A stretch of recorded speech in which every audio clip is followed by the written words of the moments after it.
இயக்குனர் இமயம் பாரதி ராஜா சென்னை நீலாங்கரையில் உள்ள அவரது இல்லத்தில் நேற்று காலை உடல்நலக்குறைவு காரணமாக உயிரிழந்தார். இந்நிலையில் அவரது உடல் அவரது சொந்த ஊரான தேனி காற்றோட்டில் உள்ள பண்ணை வீட்டில் தற்போது பொதுமக்கள் அஞ்சலிக்காக வைக்கப்பட்டுள்ளது. அங்கு பொதுமக்கள் மற்றும் திரையுலகை சேர்ந்தவர்களும் நேரில் சென்று அஞ்சலி செலுத்தி வருகின்றனர். அது தொடர்பான காட்சிகளை தற்போது பார்த்து வருகிறோம். இன்று மாலை 3 மணி அளவில் முழு அரசு மரியாதையுடன் இயக்குனர் இமயம் பாரதி ராஜாவின் உடல் நல்லடக்கம் செய்யப்பட உள்ளது. இன்று மாலை 3 மணி அளவில் முழு அரசு மரியாதையுடன் இயக்குனர் இமயம் பாரதி ராஜாவின் உடல் நல்லடக்கம் செய்யப்பட உள்ளது.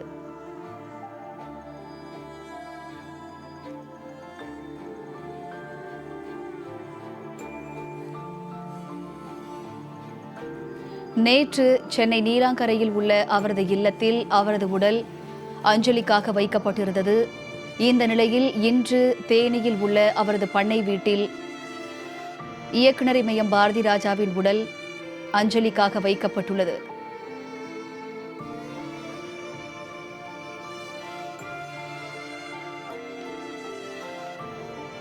இதுகுறித்து எமது செய்தியாளர் சல்மான் நேரலையில் வழங்கும் தகவலை தற்போது கேட்கலாம். வணக்கம் சல்மான், தற்போது அங்கு திரையுலகை சேர்ந்தவர்கள் யாரெல்லாம் வந்திருக்காங்க, அதை தாண்டி வேறு யாரெல்லாம் அங்கு அஞ்சலி செலுத்த வந்திருக்கிறார்கள், முழு விவரங்கள் என்ன?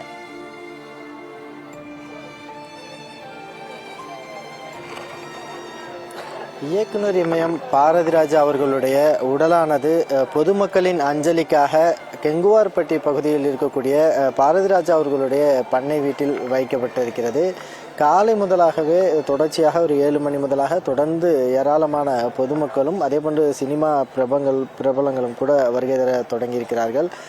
குறிப்பாக இயக்குநர்களை பொறுத்த மட்டிலும் ஆர்.கே. செல்வமணி, அதே போன்று பேரரசு உள்ளிட்டோரும், அதே போன்று நடிகை ராதிகா அவர்களுடைய சகோதரி உள்ளிட்டோரும் கூட நேரடியாக வருகை தந்து அஞ்சலி செலுத்தியிருக்கிறார்கள். இதனை அடுத்தாக தற்பொழுது இயக்குனர் பொன்ராம் அவர்கள், அதனைத் தொடர்ந்தாக நாம் தமிழர் கட்சியினுடைய ஒருங்கிணைப்பாளர் சீமான் அவர்களும் கூட நேரடியாக பாரதி ராஜா அவர்களுடைய உடலுக்கு அஞ்சலி செலுத்தி வரக்கூடிய காட்சிகளையும் பார்க்க முடிந்தது. அதே போன்று அரசு சார்பில் தேனி மாவட்ட ஆட்சியர் வைத்தியநாதன் அவர்கள் நேரடியாக மலர் வளையம் வைத்து பாரதி ராஜா அவர்களுடைய உடலுக்கு அஞ்சலி செலுத்தியிருக்கிறார்கள். தொடர்ச்சியாக மதுரை, தேனி, திண்டுக்கல் உள்ளிட்ட தென் மாவட்டங்களிலிருந்து ஏராளமான பொதுமக்களும் இயக்குனர் பாரதி ராஜா அவர்களுடைய ரசிகர்கள், அதே போன்று அவர் உருவாக்கிய சினிமா பிரபலங்கள், அதே போன்று அவர் தெற்கத்தி பொன் என்ற நாடகம் மூலமாக அறிமுகப்படுத்திய துணை நடிகைகள் என ஒட்டுமொத்தமாக ஆயிரக்கணக்கானோர் தொடர்ந்து வருகை தந்து இயக்குனர் இமயம்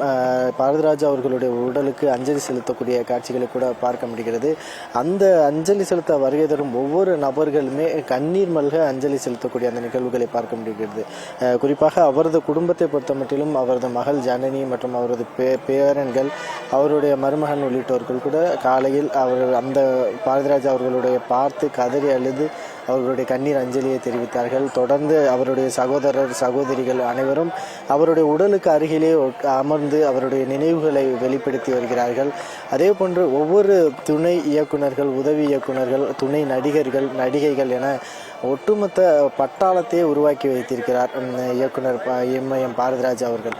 ஏனென்றால் அவரை சூழ்ந்து காலை முதலாகவே ஒட்டுமொத்த சினிமா திரையுலகமே திரண்டு நின்று அவருக்கு அஞ்சலி செலுத்தி வருகிறார்கள். காலை முதலாகவே உணவு கூட எடுத்துக்கொள்ளாமல் இவர்களுடைய இறுதிச் சடங்கில் பங்கேற்க வேண்டும், அவருடைய இழப்பு என்பது தங்களை மீளா துயருக்கு ஆழ்த்தி விட்டதாக ஒவ்வொருவரும் கண்ணீர் மல்க அஞ்சலி செலுத்தக்கூடிய அந்த நிகழ்வுகளையும் கூட பார்க்க முடிகிறது. சரியாக மதியம் 3 மணிக்கு மேலாக அவருடைய அந்த நல்லடக்கமானது நடைபெற இருக்கிறது. அரசு மரியாதையுடன் 21 குண்டுகள் முழங்க அந்த அரசு மரியாதையுடன் நல்லடக்கம் செய்வதற்கான ஏற்பாடுகளும் செய்யப்பட்டிருக்கிறது. அந்த பண்ணை வீட்டு வளாகத்திற்குள்ளேயே நுழைவாயில் அருகிலேயே அந்த பகுதியில் அவருடைய நல்லடக்கம் செய்வதற்கான ஏற்பாடுகளும் திட்டமிடப்பட்டிருக்கிறது. அதனை நடிகை ராதிகா மற்றும் பாரதி ராஜா அவர்களுடைய மகள் ஜனனி ஆகியோர் நேரடியாக சென்று அந்த இறுதிச் சடங்கு அதே போன்று நல்லடக்கம் செய்வதற்கான பணிகள் குறித்தும் கூட நேரடியாக பார்வையிட்டார்கள். தொடர்ந்து காவல்துறையினரை பொறுத்த மட்டிலும் ஏற்கனவே அரசு சார்பில் மரியாதை அளிக்கப்படக்கூடிய ஒரு சூழலில் தான் 1000க்கும் மேற்பட்ட காவல்துறையினர் டிஜி சசிமோகன் தலைமையிலாக நியமிக்கப்பட்டு பாதுகாப்பு பணியில் ஈடுபட்டு வருகிறார். நாம் பார்த்த பார்த்து கொண்டிருக்கக்கூடிய பகுதி தான். இருபுறங்களிலும் தடுப்பு வேலிகள் அமைக்கப்பட்டு அந்த பொதுமக்கள் அந்த கிராமத்தை தேனி மற்றும் திண்டுக்கல், சிவகங்கை உள்ளிட்ட பல்வேறு பகுதிகளில், மதுரை உள்ளிட்ட பகுதிகளில் இருந்து வரக்கூடிய ரசிகர்கள், அதே போன்று பாரதிராஜா அவர்களுடைய உறவினர்கள், அவருடைய கிராமத்தைச் சேர்ந்த தேனி அல்லிநகரம் பகுதியைச் சேர்ந்தவர்களும் கூட வருகை தொடங்கியிருக்கிறார்கள். ஒவ்வொருவருமே இந்த சினிமா திரையுறவுகள் நாம் ஒவ்வொருவரையும் நேரடியாக சந்தித்து பேசிய பொழுது இந்த பண்ணை வீடு என்பது பாரதிராஜா அவர்களுடைய நினைவை, மகிழ்ச்சியை வெளிப்படுத்தக்கூடிய ஒரு பகுதியாக இருந்திருக்கிறது. ஒவ்வொரு முறையும் கடைசியாக அவர் இயக்குனராக பணிபுரிந்து அந்த கட் ஷாட் என்று முடித்த இடமும் கூட இந்த இடம்தான். அந்த இடத்தில்தான் அவர் எங்கு பயணத்தை தொடங்கி எங்கு முடிக்கணும் வேண்டும் என நினைத்தாரோ அதே இடத்தில்தான் தற்பொழுது அவர் இருக்கிறார். அந்த அவருடைய எண்ணத்திற்கு ஏற்ப, அவருடைய ஆசைக்கு ஏற்ப தான் தற்பொழுது அவரது உடலானது அவருடைய பண்ணை வீட்டிற்கு கொண்டு வர வைக்கப்பட்டு தொடர்ந்து பொதுமக்கள் அஞ்சலி செலுத்தி வருகிறார்கள். அதே போன்று அந்த நல்லடக்கம் செய்வதற்கான ஏற்பாடுகளும் தீவிரமாக நடைபெற்று வருகிறது. நாம் சந்தித்த போது ஒவ்வொருவருடைய அந்த திரைத்துறைகள் அவரிடம் ஒளிப்பதிவாளராக, அதே போன்று வசனகர்த்தாவாக, அவரிடம் மேக்கப் மேனாக என பல்வேறு ரூபங்களில் பணியாற்றியவர்களை மேன்மைப்படுத்தியிருக்கிறார். ஒவ்வொருவரிடமும் தான் எப்படி நடிக்க வேண்டும் என நினைத்தாரோ அதே போன்று ஒவ்வொரு யதார்த்தமான மனிதர்களையும் நடிகர்களாக உருவாக்கி இருக்கிறார்கள், ஒளிப்பதிவாளராக உருவாக்கிறார்கள், வசனகர்த்தாவாக உருவாக்கி இருக்கிறார்.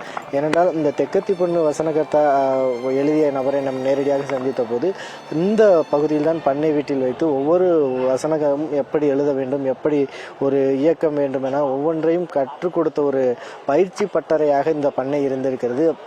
அந்த பயிற்சி பட்டறையில் தான் தனது இறுதி பயணம் இருக்க வேண்டும் என பாரதிராஜா அவர்கள் ஆசைப்பட்டதன் அடிப்படையில் தான் இங்கு அவருடைய உடல் வைக்கப்பட்டிருக்கிறது. இங்கு நல்லடக்கம் செய்யப்பட்டிருக்கிறது. இங்கு வளர்ந்திருக்கிற ஒவ்வொரு தென்னை மரமும் அவருடைய ஆசையாய் வளர்த்தது, அவர்களுடைய மகிழ்ச்சியை கேட்டது, அவருடைய துயரமான ஒரு சில நேரங்களில் கவலையாக இருந்தாலும் கூட இங்கு வந்து அமர்ந்து கொள்வார். ஒவ்வொரு பகுதிகளுக்கும் நேரடியாக சென்று எளிமையாக கிராமத்து நபராகவே இங்கு வரும்பொழுது மாறியிருப்பார். எந்தவித ஒரு மிகப்பெரிய ஒரு ஆளாக, ஒரு இயக்குனராக என காட்டிக்கொள்ளாமல் மிகுந்த எளிமையோடு அனைவரிடம் பழகியிருப்பதாக தான் ஒவ்வொருவரும் சொல்லியிருக்கிறார்கள். அதே போன்று இந்த துணை நடிகர்களையும் கூட ஒரு பிரதானமான நடிகருக்கு எந்த அளவுக்கு முக்கியத்துவம் கொடுக்க வேண்டுமோ அந்த அளவுக்கு முக்கியத்துவம் கொடுத்து ஒவ்வொருவரையும் தனது நடிகர்களாக அரவணைத்து அவர்களுக்கு நடிப்பை சொல்லிக் கொடுத்திருக்கிறார். ஒவ்வொருவரும் அவர்களுடைய உடலை பார்த்த பின்பாக மிகப்பெரிய ஒரு இழப்பை சந்தித்திருக்கிறோம். இனியும் இது போன்ற ஒரு ஈடு இணையற்ற ஒரு இயக்குனர் எங்களால் அடையாளப்படுத்த முடியாது, அவரோடு சேர்ந்து நடிக்க முடியாது, அவருடன் இருந்த நினைவுகள் எல்லாம் எங்களால் மறக்க முடியாது என ஒவ்வொருவரும் கண்ணீர் மல்க அவருடைய நினைவலைகளை தெரிவித்துக் கொடுக்கக்கூடிய காட்சிகளையும் பார்க்க முடியுது. காலையில் நடிகை சுஹாசினி அவர்கள் நேரடியாக வந்து அஞ்சலி செலுத்தினார்கள். தொடர்ச்சியாக பாரதிராஜா அவர்களுடன் பயணித்த, அவருடன் இயக்கத்தில் நடித்த, அதே போன்று அவரால் உருவாக்கப்பட்ட உதவி இயக்குநர்கள் என ஒவ்வொரு தரப்பினருமே தொடர்ந்து வருகை தந்து கொண்டிருக்கிறார்கள். அதே போன்றுதான் அவரோடு பழகிய ஒட்டுமொத்த கிராம மக்களும் ஒரு தகப்பனாக, ஒரு அண்ணனாக, ஒரு சகோதரனாக எப்படி ஒவ்வொருவருக்கும் தைரியம் கொடுத்து வந்தாரோ, அதே போன்று ஈழத்தமிழர்களுக்கான போராட்டத்தை முன்னெடுத்தாரோ என பல ரூபங்களில் பாரதிராஜா அவர்களுடைய செயல்பாடு என்பது வியக்கத்தக்க வகையிலாக இருந்திருக்கிறது. ஒரு இயக்குனர் இமயம் 6 தேசிய விருதுகள், 6 மாநில விருதுகள், பத்மஸ்ரீ விருதுகள் என ஒட்டுமொத்த விருதுகளின் அடையாளமாக இருந்த தென் தமிழகத்தின் அடையாளமாகவும் ஒட்டுமொத்த இந்திய சினிமாவின் அடையாளமாகவும் இருந்த பாரதிராஜா அவர்களுடைய உடலுக்கு தொடர்ந்து பொதுமக்களும் பல்வேறு திரைப்பிரமுகர்களும் அஞ்சலி செலுத்தி வரக்கூடிய காட்சிகளைத்தான் நம்மால் பார்க்க முடிகிறது. பூர்ணிமா,